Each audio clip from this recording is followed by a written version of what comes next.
konnichiwa। फेरि पनि तपाईलाई यस हिमालयन जापानिज युट्युब च्यानलमा चाहिँ स्वागत गर्दछु।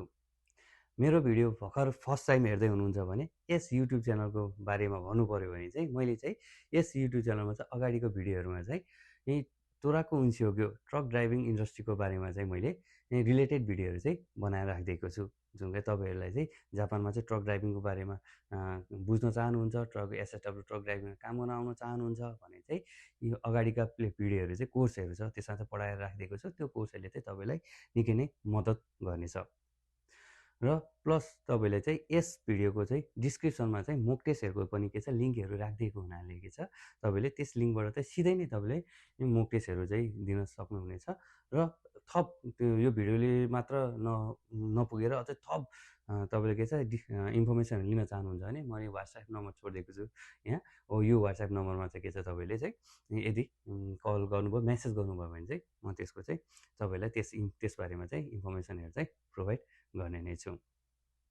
र अब तपाईँले चाहिँ यो भिडियो चाहिँ के को बारेमा बनाउन गइरहेको छु भन्ने कुराहरू चाहिँ के छ तपाईँले थम्बनेल प्लस के रहेछ तपाईँ थम्बनेल र तपाईँ टाइटल हेरेर पनि थाहा पाइसक्नुभयो है।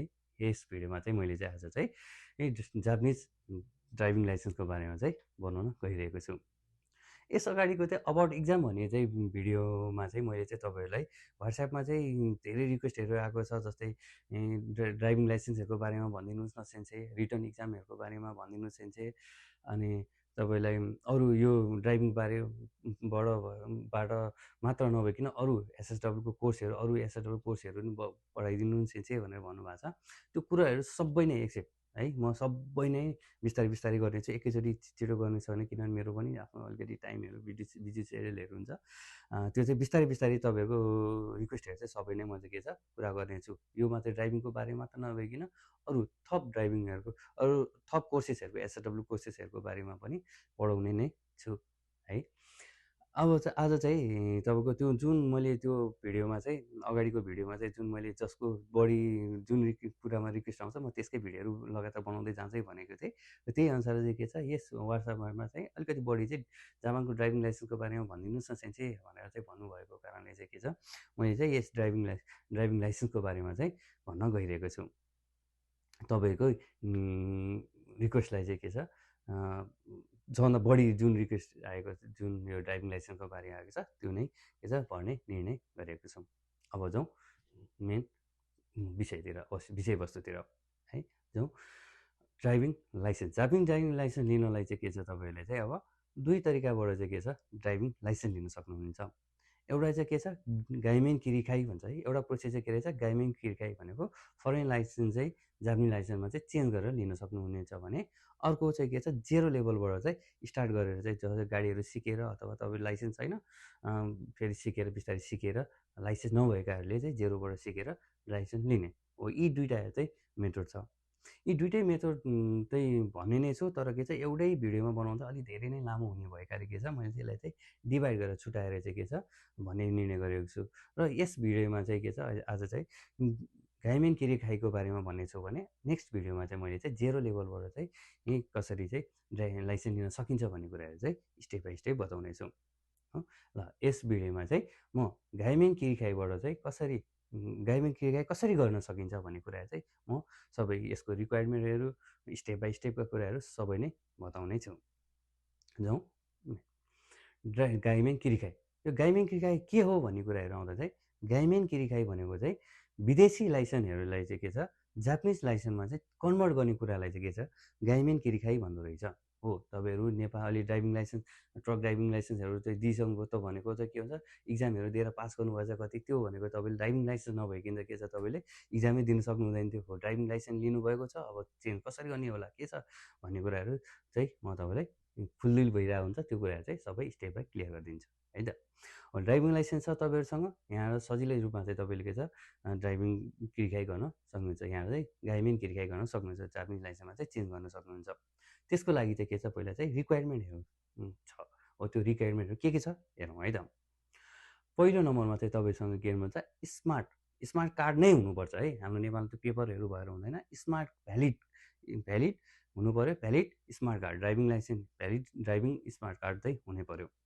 र त्यो मात्र नभइकन के हुनु पऱ्यो, तँसँग भ्यालिड छ, स्मार्ट कार्ड छ, तपाईँसँग भ्यालिड छ भन्नु डेट छ, डेट एक्सपायर भएको छैन भन्यो भने भएर पनि, तर नेक्स्ट अर्को चाहिँ के हुनु पऱ्यो भने तपाईँले चाहिँ नेपालमा चाहिँ त्यो लिएर चाहिँ ड्राइभिङ लाइसेन्स लिएको चाहिँ 3 महिना चाहिँ के छ नेपालमा पठाएकै हुनु पऱ्यो। भनेको तपाईँ जुन प्राप्त गर्नुभएको छ नि लाइसेन्स, त्यो लाइसेन्स चाहिँ अब जस्तै मैले आज लिएँ, आज लिने बित्तिकै मैले एप्लाई गरेर म आएर यहाँ चेन्ज गर्न चाहिँ पाउँदैन, किनभने कम्तीमा 3 महिना चाहिँ के छ तपाईँले त्यहाँ नेपालमा रहेको हुनु पऱ्यो भन्ने कुरा दिन्छ। यसले चाहिँ के जनाउँछ भने तपाईँ ड्राइभिङ लाइसेन्स लिएपछि चाहिँ नेपालमा चाहिँ तपाईँले 3 महिना चाहिँ ड्राइभ गर्नुभएको छ भन्ने कुराहरू चाहिँ यसले चाहिँ प्रमाणित गर्ने भएकाले के छ तपाईँले 3 महिना चाहिँ के हुन्छ नेपालमा हुनुपर्ने रहेछ। दोस्रो नम्बरमा चाहिँ के हुनुपऱ्यो, तपाईँले यातायात कार्यालयबाट चाहिँ एउटा चाहिँ ड्राइभिङ लाइसेन्स होल्डर डिटेल र के छ तर ड्राइभिङ लाइसेन्स कन्फर्मेसन लेटर भनेर चाहिँ यी दुईवटा पेपरहरू चाहिँ तपाईँले यातायात कार्यालयमा गएर चाहिँ लिनुपर्ने हुन्छ। तपाईँले यातायात कार्यालयमा गएर चाहिँ मैले यसरी गाइमेन्ट गिर्खा गर्न लागेको अथवा जापानमा गएर चाहिँ यसरी चेन्ज गर्न लागेको चाहिँ मलाई यो डकुमेन्टहरू चाहिएको छ भनेर उहाँहरूले नि बताइदिनुहुन्छ है। यदि बताउनु भएन भने चाहिँ मलाई चाहिँ विवरण, मेरो ड्राइभिङ लाइसेन्सको मेरो विवरण हो भनेको लाइसेन्स होल्डर डिटेल होइन, लाइसेन्सको लिएको मान्छेको चाहिँ डिटेल्सहरू पेपर र पेपर प्लस के रहेछ ड्राइभिङ लाइसेन्स कन्फर्मेसन लेटरहरू चाहिँ जुन चाहिँ यातायात कार्यालयबाट त्यो लिने र प्लस त्यसमा चाहिँ स्ट्याम्प हानेको हुनुपर्छ यातायात कार्यालयको। र सेकेन्ड नम्बरमा चाहिँ त्यही लिएर चाहिँ के हुन्छ तपाईँले परराष्ट्र मन्त्रालयमा गएर चाहिँ त्यहाँमा पनि परराष्ट्र मन्त्रालयको छाप हान्नुपर्ने हुन्छ। र अझ त्यसपछि पनि तपाईँले जापान आएर चाहिँ यहाँ जापानको चाहिँ नेपाल एम्बेसीमा गएर चाहिँ तपाईँले के हुन्छ त्यहाँ पनि स्ट्याम्प हान्नुपर्दो हुँदो रहेछ। भनेपछि यी दुईवटा पेपर, यो दुईवटा पेपर लाइसेन्स होल्डर डिटेल र ड्राइभिङ लाइसेन्स कन्फर्मेसन लेटर, यी दुईवटा पेपरमा चाहिँ 3वटा छाप अनिवार्य हुनै पऱ्यो, जसमा चाहिँ यातायात कार्यालयको, परराष्ट्र मन्त्रालयको र नेपाल एम्बेसीको चाहिँ स्ट्याम्प हान्नुपर्ने हुन्छ। यो दुईवटा रेडी भइसकेपछि अब तपाईँको चाहिँ के छ जेएएफ हो भन्नाले जापान अटोमोबाइल फेडरेसनबाट चाहिँ के हुन्छ तपाईँको चाहिँ ट्रान्सलेसन हुनुपऱ्यो, तपाईँको ड्राइभिङ लाइसेन्सको ट्रान्सलेसन र जुन आएको पेपर छ नि हाम्रो हो त्यो पेपरहरूको पनि के छ ट्रान्सलेसन चाहिँ हुनुपर्छ। अरू तपाईँले नर्मली आफैले गर्ने अथवा अरू कोही मान्छेबाट अथवा कुनै कम्पनीबाट यदि गराउनु भएको छ भने त्यो चाहिँ तपाईँको स्वीकृत हुँदैन है। तपाईँले जापानमा चाहिँ जापानकै जेएएफ, जापानले नै स्वीकृत गरेको एउटा मात्रै हो जेएएफ, त्यसबाट मात्रै के छ तपाईँले ट्रान्सलेट गर्नु होला, अरूबाट गरेको चाहिँ मान्य हुँदैन। त्यो सकिसकेपछि अब चाहिँ के छ चौथो नम्बरमा चाहिँ तपाईँले के चाहिँदो रहेछ जुमिङ ह्यो चाहिँदो रहेछ। जुमिङ ह्यो भनेको सर्टिफिकेट अफ रेसिडेन्स, तपाईँ चाहिँ यहाँ बसिरहनु भएको त्यो प्रमाणपत्र जुन चाहिँ रहेछ तपाईँको क्युएक्सओ सिएक्सओ होइन क्युएक्सओहरूबाट अथवा के छ तपाईँलाई अहिले चाहिँ अनलाइन पनि लिनु मिल्छ, त्यहाँबाट चाहिँ लिनु होला। त्यसपछि चाहिने भनेको चाहिँ पासपोर्ट चाहिने हुन्छ तपाईँको, अर्को चाहिने हुन्छ तपाईँको जाहिर कार्ड चाहिने हुन्छ र फोटो चाहिने हुन्छ। यति कुराहरू चाहिँ तपाईँले पहिला चाहिँ रिक्वायरमेन्ट, बेसिक रिक्वायरमेन्ट हो, यति चाहिँ तपाईँलाई चाहिने नै हुन्छ। फेरि एकचोटि जाउँ। 1 नम्बरमा तपाईँको ड्राइभिङ स्मार्ट कार्ड हुनुपऱ्यो, भ्यालिड हुनुपऱ्यो र तपाईँ 3 महिनामा नेपालमै बसेको हुनुपऱ्यो। सेकेन्ड नम्बरमा चाहिँ तपाईँलाई लाइसेन्स होल्डर डिटेल र ड्राइभिङ लाइसेन्स कन्फर्मेसन लेटर जुनमा चाहिँ यातायात कार्यालयको, परराष्ट्र मन्त्रालयको र जापानमा रहेको चाहिँ नेपाल एम्बेसीको चाहिँ के हुन्छ स्ट्याम्प भएको हुनुपऱ्यो। त्यसपछि के हुन्छ जुन तपाईँको ती डकुमेन्टहरू चाहिँ के छ तपाईँलाई जेएएफ जापान अटोमोबाइल फेडरेसनबाट चाहिँ के गर्नु पऱ्यो तपाईँले ट्रान्सलेट गरेको हुनुपऱ्यो। त्यसपछि जुमिन हो चाहियो, सर्टिफिकेट अफ रेसिडेन्स हो त्यो चाहिने हुन्छ, पासपोर्ट चाहिने हुन्छ, तपाईँको जाइरो कार्ड चाहिने हुन्छ र फोटो। यी सबै कुराहरू चाहिँ के छ तपाईँले अब चाहिँ जुमी गरिसकेपछि है तयारी गरिसकेपछि चाहिँ अब चाहिँ तपाईँले के छ यहाँबाट चाहिँ प्रोसेसिङको लागि चाहिँ तपाईँ अब त्यहाँ जानुपर्ने हुन्छ उन्तेन मेङ्क्यो होइन, उन्तेन मेङ्क्यो सेन्टरमा चाहिँ जानुहुन्छ, जो चाहिँ आफ्नो नजिकै रहेको कुन ठाउँमा बस्नुहुन्छ त्यसको चाहिँ होइन आफ्नो बसेको किनको चाहिँ त्यो उन्तेन मेङ्क्यो सेन्टरमा जानुहोस्। त्यहाँ गइसकेपछि चाहिँ सर्वप्रथम चाहिँ के हुन्छ तपाईँले जुन तयारी गरेको जुमी गरेको जुन अगाडिका रिक्वायरमेन्टका पेपरहरू छ नि त्यो सबै चाहिँ के गर्नुपर्छ तपाईँलाई त्यहाँ बुझाइसकेपछि पहिला चाहिँ तपाईँको चाहिँ भेरिफाई हुन्छ, त्यहाँबाट चाहिँ तपाईँको के कसो छ भनेर भेरिफाई गर्ने हुन्छ। हो त्यो भेरिफाई गरिसकेपछि चाहिँ अब तपाईँको त्यसपछिको यदि तपाईँको भेरिफाई ओके भयो भने चाहिँ अब त्यसको नेक्स्ट भनेको चाहिँ के छ इन्टरभ्यू है। इन्टरभ्यू हुन्छ, यो चाहिँ तपाईँले कुनै प्रिफेक्चरहरूले चाहिँ लिएको छ, कसैले लिएको छैन, आफ्नो अनुसारले हुन्छ है। हो त्यो लिँदाखेरि चाहिँ के छ तर इन्टरभ्यू भन्दामा त्यस्तो डराउनु पर्ने चाहिँ हुँदैन, त्यो नर्मल एकदमै साधारण खालको चाहिँ तपाईँ क्वेसनहरू सोध्ने हुन्छ है, त्यही भएर त्यस्तो साह्रो चाहिँ डराउनु पर्ने चाहिँ हुँदैन। अब त्यसपछि त्यो गरिसकेपछि चाहिँ तपाईँहरूको चाहिँ आई टेस्ट हो, आँखाको जाँच हुन्छ। आँखाको जाँचमा चाहिँ तपाईँले अब त्यो सी हुन्छ, त्यो सीको कतापट्टि फर्केको भनेर चाहिँ तपाईँले है तल दायाँ बायाँ कतापट्टि फर्केको छ त्यो भन्ने कुराहरू प्लस के छ तपाईँलाई कलर हो, कलरको चाहिँ टेस्ट गरिदिन्छ, कलर भिजन छ कि छैन भने कलर देखाउने कुराहरू हुन्छ। हो त्यो चाहिँ पास गर्नुपर्ने हुन्छ। यो पनि तपाईँले अब चाहिँ पास गरिसकेपछि चाहिँ अब तपाईँ चाहिँ रिटर्न इक्जाम दिनुपर्ने हुन्छ।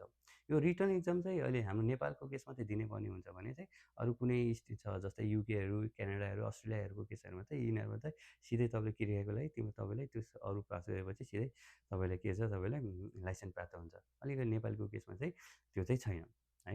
नेपालीहरूको चाहिँ रिटर्न इक्जाम दिनुपर्ने हुन्छ। त्यो रिटर्न इक्जाम चाहिँ अहिले चाहिँ नियम परिवर्तन गरेर चाहिँ के छ तपाईँले 50वटाबाट चाहिँ 50वटा क्वेसनमा चाहिँ 45वटा क्वेसन चाहिँ के छ दिनुपर्ने हुन्छ, त्यो चाहिँ पास गर्नुपर्ने हुन्छ। 50वटा 45वटा पास गर्नुपर्ने हुन्छ र अर्को चाहिँ के छ यो सबै प्रिफेक्चरमा लागु चाहिँ भएको छैन है। तर धेरै मोस्ट अफ प्रिफेक्चरमा चाहिँ के छ अहिले चाहिँ नेपालीबाट पनि इङ्ग्लिसबाट र जापानिजबाट यी तिनवटाबाट चाहिँ इक्जाम दिन मिल्छ है। इक्जाम त्यसपछि इक्जाम दिएर यदि तपाईँ अब के अलिकति त्यसपछि रिजल्ट आइसकेपछि चाहिँ तपाईँहरू पास गरेपछि चाहिँ तपाईँले चाहिँ अब ट्रायलको डेट दिन्छ। त्यो ट्रायलको डेट लिएपछि तपाईँले ट्रायल दिनुहोस्। त्यो ट्रायल दिइसकेपछि चाहिँ के हुन्छ तपाईँहरू अब उहाँ चाहिँ तपाईँको गाइमेन किर्काई हुन्छ, समाप्त हुन्छ भनेको तपाईँले चाहिँ जापानको चाहिँ मेनको चाहिँ प्राप्त हुन्छ। अलिकति तपाईँहरूलाई चाहिँ सजेसन चाहिँ के छ भने तपाईँले नेपालमा चलाएर धेरै भइसक्यो, चलाइरहनु भएको छ, चलाए तापनि के छ यहाँ चाहिँ अलिकति चाहिँ के हुन्छ अलिकति गाह्रो नै हुन्छ है। गाह्रो हुने भएकोले सानो सानो कुरा सेफ्टीलाई धेरै नै ध्यान दिनु भएकोले सानो सानो कुरो नि तपाईँलाई चाहिँ फेल हुनसक्ने भएकाले तपाईँले चाहिँ के छ यहाँ आएर पनि चाहिँ अलिकति प्र्याक्टिसहरू गरेर मात्र चाहिँ जाँदा चाहिँ अलिकति राम्रो हुन्छ जस्तो लाग्छ है। समयको बचत हुन्छ जस्तो लाग्छ मलाई है। फेल भएर दिन त मिल्छ, अब फेरि फेल भयो भने के हुन्छ भन्ने कुराहरू पनि आउँछ। फेल भयो भने चाहिँ के छ तपाईँले फेरि दिन चाहिँ मिल्छ। जस्तै भोलिपल्टदेखि नै तपाईँले प्रोसेस गर्न सुरु गर्नु सक्नुहुन्छ अथवा केही दिन है भन्नाले आज फेल हुनु भोलिपल्टदेखि नै तपाईँको प्रोसेस फेरि जुन पेपरहरूको त्यो कुराहरू छ त्यो सबै प्रोसेसहरू गर्न चाहिँ डेटहरू लिने कुराहरू चाहिँ के छ डेटहरू लिन चाहिँ सक्नुहुन्छ, प्रोसेस गर्न सक्नुहुनेछ है। यतिले चाहिँ के छ तपाईँलाई गाइमेन किर्काई हुन्छ। अबको नेक्स्ट भिडियोमा चाहिँ के छ म चाहिँ तपाईँलाई अर्को स्टार्टबाट चाहिँ स्टार्टिङदेखि नै के छ ड्राइभिङ लाइसेन्सहरू लिने प्रोसेसिङहरू चाहिँ स्टेप बाई स्टेप चाहिँ के छ भन्ने नै छु। त्यो चाहिँ 0 लेभल यो भिडियोमा चाहिँ गाइमेन किर्काईको मात्रै गरेको छु है। तपाईँले चाहिँ मलाई चाहिँ यति धेरै माया गर्नुभएको छ, सपोर्ट गर्नुभएको छ। हो यसरी नै तपाईँले अब अझै थप कुराहरू बुझ्नु पऱ्योमा चाहिँ मैले अघिको WhatsApp नम्बरमा पनि के हुन्छ तपाईँले म्यासेजहरू गर्न सक्नुहुनेछ। सपोर्ट दिने नै छु, म्यासेजहरूको रिप्लाईहरू दिनेछु। त्यसमा पनि गर्नुहोला र अझै थप सपोर्ट मायाहरू चाहिँ सेयरहरू चाहिँ गरिदिनु होला भन्ने अनुगाई गर्दैछु। र नेक्स्ट भिडियोकोमा चाहिँ अघि भने तपाईँलाई स्टेप बाई स्टेपको चाहिँ जुन के छ 0 लेभलबाट सुरु गर्ने ड्राइभिङ लाइसेन्सको बारेमा चाहिँ भन्नेछु। प्लस त्यसपछि पछि पनि तपाईँले गरेका रिटर्न इक्जामहरूको चाहिँ तपाईँले टेस्टहरूको कुरा भयो तीहरू पनि ल्याउनेछु। र प्लस थप पछि अलिकति पछाडि अघि भने जस्तै के छ एसएसडब्ल्यूको चाहिँ अरू विषयहरूको नि पनि के छ अब पढाउने तयारी गर्दैछु। यसरी साथ सपोर्ट माया गरिदिनु होला भन्दै लाइक सब्सक्राइब चाहिँ गर्न चाहिँ नबिर्सिनुहोस्, सेयर पनि गर्न चाहिँ नबिर्सिनुहोस् भन्दै यति चाहिँ ओनिगाई गर्दै चाहिँ फेरि पछि भेटौँला। आरिगातो गोजाइमास त।